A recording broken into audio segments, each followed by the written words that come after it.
Hi everyone, this is Veronica. आज का topic है हमारा कि एफडीए ने फाइनली एक first injectable HIV prevention drug जो है वो अप्रूव कर दिया गया है। इसके बारे में हम जानेंगे क्योंकि ये बहुत ही अच्छी न्यूज़ है। एज़ यू नो, एचआईवी का कोई क्योर नहीं है, ना ही हमारे पास इसकी कोई वैक्सीन है। अब इसका क्योर नहीं है, लेकिन हम इसको लिमिट करने की कोशिश करते रहते हैं ड्रग्स की हेल्प से। लेकिन ये पहला इस तरह का इंजेक्टेबल एचआईवी प्रिवेंशन ड्रग होगा जिसके बारे में आज हम पढ़ेंगे। आपकी कोई भी क्वेरी हो आप मुझसे कनेक्ट कर सकते हैं सोशल मीडिया पे, because I feel together we can make a huge difference, चाहे फेसबुक, इंस्टाग्राम या टेलीग्राम पे। पीडीएफ आपको सिर्फ और सिर्फ मेरे टेलीग्राम चैनल पे ही मिलेगा। अब एफडीए क्या है? Food and drug administration. उन्होंने अप्रूव किया है। ये एक लॉन्ग एक्टिंग इंजेक्टेबल मेडिकेशन है, यानी आपको इंजेक्ट की जाएगी, आपको ओरली नहीं लेनी है, इंजेक्शन के रूप में दी जाएगी। प्री एक्सपोजर प्रिवेंशन, या जिसको हम पीआरईपी बोलते हैं, अगेंस्ट एचआईवी। क्योंकि एचआईवी के बारे में हम 9th 10th हर क्लास में पढ़ते हैं, इसके बारे में मैं आपको यहाँ पे भी बताऊंगी। लेकिन वन थिंग अबाउट इज कि इसका कोई क्योर अभी तक हमारे पास नहीं है। प्रिंट मीडिया में भी ये न्यूज़ आप देख सकते हो। अब एचआईवी क्या है? फुल फॉर्म है ह्यूमन इम्यूनो डेफिशिएंसी वायरस। ये ऐसा वायरस है जो हमारी बॉडी के इम्यून सिस्टम पे अटैक करता है।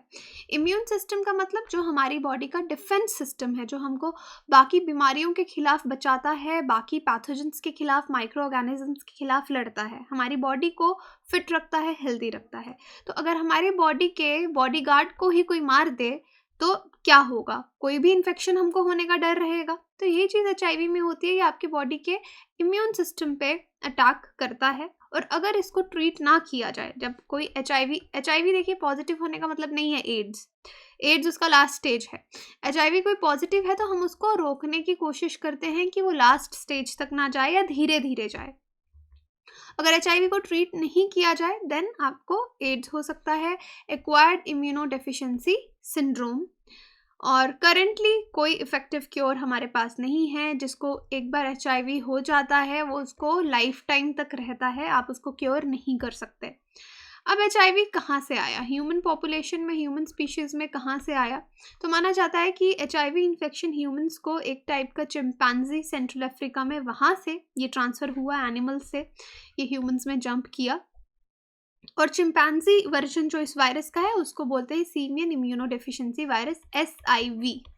और प्रॉबेबली जब चिंपैंजीज को, ये जो अफ्रीकन कंट्रीज़ हैं, यहाँ पे हंट किया जाता था मीट के लिए, और कोई इंसान कभी कांटेक्ट में आया होगा इन्फेक्टेड ब्लड के, जहाँ से ये वायरस चिंपैंजीज से ह्यूमंस पे जंप कर गया और फिर फैल गया। और स्टडीज़ दिखाती हैं कि ये घटना एचआईवी की ह्यूमन में जंप किया अराउंड 1800 के आसपास हुई होगी। और फिर विद डिकेड स्लोली ये फैलता गया अक्रॉस अफ्रीका, फिर धीरे धीरे बाकी कॉन्टिनेंट्स में। और आज ये वायरस, अगर आप यूनाइटेड स्टेट्स की भी बात करेंगे तो 1970s के अराउंड वहाँ पे आया होगा। तो आज ये हर कंट्री में ऑलमोस्ट है। एचआईवी के सिम्टम्स क्या हैं? कि मसल में दर्द होगी, ठंड लगेगी, माउथ में अल्सर्स होते जाएंगे, फीवर होगा, सोर थ्रॉट हो सकती है आपकी, गला आपका ख़राब रहेगा, थकावट महसूस होगी, रात को पसीने आएंगे, लिम्फ नोड आपका स्वेल हो जाएगा, और स्किन रैशेस भी हो सकते हैं। तो ये सब एचआईवी के सिम्टम्स हैं। अब ज़रूरी नहीं है कि जिसको ये सिम्टम्स हो उसको एचआईवी ही है, that is not necessary, but one should get tested अगर किसी की तबीयत ज़्यादा देर तक ख़राब है। अब स्टेजेस क्या रहते हैं एचआईवी के? एक्यूट एचआईवी, इसमें आपको फ्लू लाइक, जैसे हमको फ्लू हो जाता है, नॉर्मल इन्फ्लुएंजा होता है, तो जैसे सिम्टम्स रहते हैं वैसे सिम्टम्स होंगे। और जैसे जब आपको किसी को एचआईवी का इन्फेक्शन हुआ होगा उसके कुछ दिन के बाद या कुछ हफ्तों के बाद ये सिम्टम्स सामने आएंगे। क्रोनिक एचआईवी हो गया एसिम्टोमेटिक स्टेज, कि किसी में एचआईवी वायरस किसी की बॉडी में है लेकिन कोई सिम्टम नहीं आया है उसको, और धीरे धीरे वो बढ़ता जा रहा है तो वो क्रोनिक बन जाता है। काफ़ी समय के बाद पता चलता है तो वो क्रोनिक एचआईवी हो जाता है। और फिर आपको थर्ड पे एड्स हो सकता है, जिसको एचआईवी का इन्फेक्शन हो, और इसमें आपके जो CD4 सेल काउंट है वो 200 सेल्स पर mm³ उससे नीचे गिर जाते हैं। और एड्स से क्या होता है, आपका इम्यून सिस्टम बिल्कुल वीक पड़ जाता है, बॉडी में बाकी इन्फेक्शंस होने का, अपॉर्चुनिस्टिक इन्फेक्शंस जिसको बोलते हैं, वो होने का डर रहता है। अब यहाँ पे 3 चीज़ें जो हमें HIV ट्रीटमेंट के बारे में पता होनी चाहिए कि HIV की मेडिसिन जो भी दी जाती हैं वो HIV को क्योर नहीं करती, लेकिन जो लोग HIV पॉजिटिव होते हैं उनको ज़िंदगी लंबी जीने में हेल्प करती हैं और हेल्दी जीने में हेल्प करती हैं कि उनको बाकी इन्फेक्शंस ना हो। अब जो लोगों को HIV होता है वो कॉम्बिनेशन मेडिसिन्स हर दिन लेते हैं जो उनको HIV को एडवांस करने से, एड्स तक जाने से रोकती है। HIV मेडिसिन्स HIV ट्रांसमिशन का रिस्क भी कम करते हैं क्योंकि वायरल लोड को कम करने की कोशिश इसमें की जाती है। अब हम नए ड्रग की बात करते हैं, इंजेक्टेबल, जिससे कहा जा रहा है कि HIV को प्रिवेंशन ड्रग है। एप्रीट्यूड इसका नाम है, जिसको FDA ने अप्रूव किया है। और एडल्ट्स जिनको खतरा है, जो वल्नरेबल हैं कि HIV एक्वायर कर सकते हैं, उनको HIV से इन्फेक्शन हो सकता है, उनके लिए ड्रग बनाया गया है। नया इंजेक्शन है, ये हाई रिस्क इंडिविजुअल्स जो हैं उनको एक ऑप्शन मिलेगा प्रिवेंशन के लिए।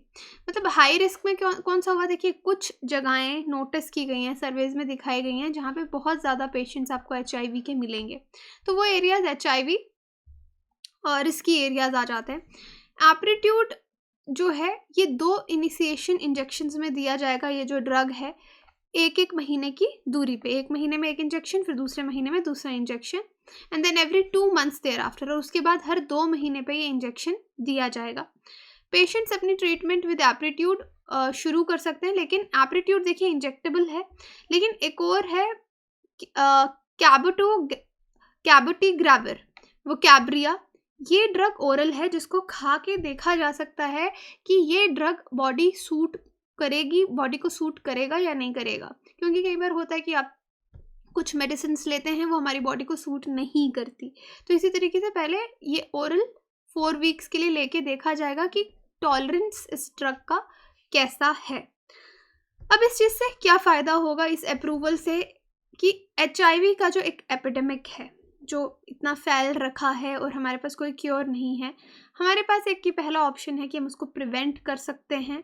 और यहाँ पे आपको हर रोज़ किसी को, जो हाई रिस्क इंडिविजुअल्स हैं, हर रोज़ कोई पिल लेने की भी ज़रूरत नहीं है।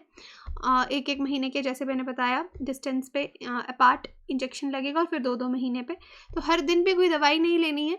तो इस तरह सा सिग्निफिकेंस है कि हम इसको रिड्यूस कर सकते हैं। सेफ्टी और एफिकेसी की बात करें तो यहाँ पे HIV का रिस्क कम होगा। ट्रायल 1 में यहाँ पे बहुत से, क्योंकि कोई भी ड्रग अगर बाहर आता है तो पहले क्लिनिकल ट्रायल्स किए जाते हैं, तो बहुत ज़्यादा क्लिनिकल ट्रायल्स ट्रायल 1, ट्रायल 2 किए गए हैं मेन, ट्रांसजेंडर वुमेन के साथ, और देखा गया है कि बिहेवियर HIV इन्फेक्शन का किस तरीके से रहता है। ट्रायल का रिजल्ट यही रहा कि Apretude was more likely to reduce HIV than the daily oral medication. अगर किसी को डेली ओरल मेडिकेशन दे रहे हैं उससे HIV का रिस्क इतना कम नहीं हो रहा जितना इस ड्रग से हो रहा है। 69% कम हो रहा है जो सिस जेंडर मैन है और ट्रांसजेंडर वुमेन, और 90% कम हो रहा है सिस जेंडर वुमेन में। तो आप देख सकते हैं ये आपके ट्रायल के रिजल्ट्स हैं। यहाँ पे एफिकेसी देखने को मिल रही है और एफिकेसी इसकी ज़्यादा है जो लोग डेली दवाइयाँ लेते हैं, लेकिन हो सकता है कुछ साइड इफ़ेक्ट्स रहें, लेकिन बहुत सीवियर साइड इफ़ेक्ट्स नहीं है, जैसे कि हेडेक हो सकती है, फीवर हो सकता है, थकावट, फटीग हो सकता है, बैक पेन हो सकता है, रैशेज़ हो सकते हैं, तो ये इसके साइड इफ़ेक्ट हैं। अब इस ड्रग में एक वार्निंग भी आती है कि वही लोग इस ड्रग को लें जो HIV नेगेटिव हैं। ओके, पॉजिटिव लोगों के लिए ये नहीं है। HIV नेगेटिव टेस्ट कंफर्म होने पे ही ये लिया जाए। तो देखिए लिखा, Apretude includes a boxed warning to not use the drug unless a negative HIV test is confirmed. तो आपका टेस्ट कंफर्म होना चाहिए और सिर्फ उन्हीं लोगों को ये प्रिस्क्राइब की जाएगी जो HIV नेगेटिव होंगे, वही ये ड्रग शुरू कर पाएंगे। तो ये हमारे करंट अफेयर में था। तो इस ड्रग का नाम आपको याद रखना है, एप्टीट्यूड इस ड्रग का नाम है, प्रिवेंशन ड्रग है ये HIV के लिए। तो यही था आज का डिस्कशन। आपकी कोई भी क्वेरी हो आप उनसे कनेक्ट कर सकते हैं। बाकी क्वेश्चन आपके लिए, the virus that causes acquired immune deficiency syndrome, AIDS, parasitises, helper T cells, membrane of lymph nodes, cytotoxic T cells, B cells. तो आप कमेंट सेक्शन में बता सकते हैं, लिटिल साइंस से रिलेटेड है ये। बाकी आप वेबसाइट विज़िट कर सकते हैं, एप्लीकेशन डाउनलोड कर सकते हैं कोर्सेज़ की जानकारी के लिए, और कोर्सेज़ हमारे ईएमआई पे भी अवेलेबल हैं। आप कॉल करके भी इनके बारे में जानकारी ले सकते हैं। Thank you so much.